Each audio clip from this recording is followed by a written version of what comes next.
Halo semua, perkenalkan nama saya Pramudita Marani dari kelas Interpreting 7.1. Di sini saya akan menjawab beberapa pertanyaan yang berkaitan dengan video translation versus interpreting. Pertanyaan pertama adalah apa perbedaan dari translation dan interpreting? Translation dan interpreting sendiri sama-sama kegiatan mengalih bahasa dari bahasa satu ke bahasa lainnya. Yang membedakan adalah proses. Dalam proses translation melibatkan membaca dan menulis, sedangkan interpreting mendengar dan berbicara. Maksudnya di sini adalah translation merupakan proses penerjemahan secara teks, di mana penerjemah akan membaca teks terlebih dahulu, baru setelah itu menuliskannya kembali dalam bahasa target.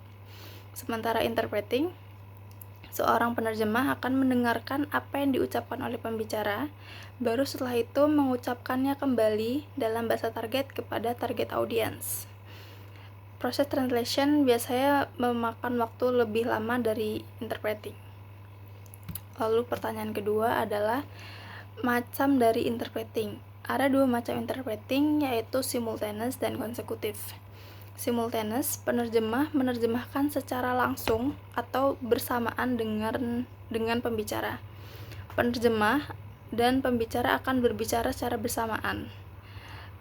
Biasanya ini ada di konferensi besar atau penting seperti konferensi PBB. Sementara konsekutif, pembicara akan berbicara selama beberapa menit, sementara interpreter akan mencatat, baru setelah itu interpreter akan diberikan waktu untuk menerjemahkan apa yang diucapkan oleh pembicara. Lalu pertanyaan ketiga, orang seperti apa yang ingin jadi interpreter? Orang-orang yang menyukai tantangan dan bekerja di bawah tekanan, karena seorang interpreter harus bekerja dengan cepat dan tepat ketika menerjemahkan, dan juga mereka harus orang-orang yang bisa berpikir kreatif. Lalu pertanyaan keempat, apa aspek lain dari interpreting? Seorang interpreter seringkali menambahkan informasi budaya agar pesan atau terjemahan yang dia sampaikan dapat mudah dimengerti oleh audiens. Juga seringkali mereka berpergian ke beberapa tempat untuk menghadiri rapat atau acara lainnya seperti di luar kota atau luar negeri. Lalu pertanyaan kelima, apa yang paling menarik dari interpreting?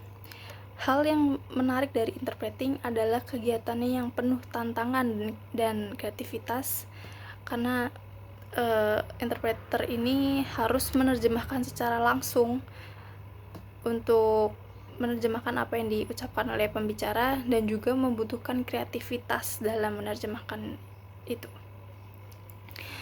Lalu pertanyaan keenam, apa keuntungan lain dari interpreting?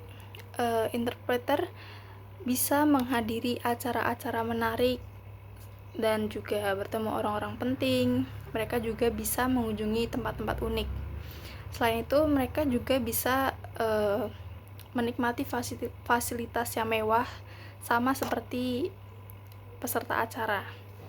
Mereka bisa seperti makan di tempat mewah dan menikmati fasilitas mewah lainnya. Cukup sekian, semoga bisa dimengerti. Terima kasih.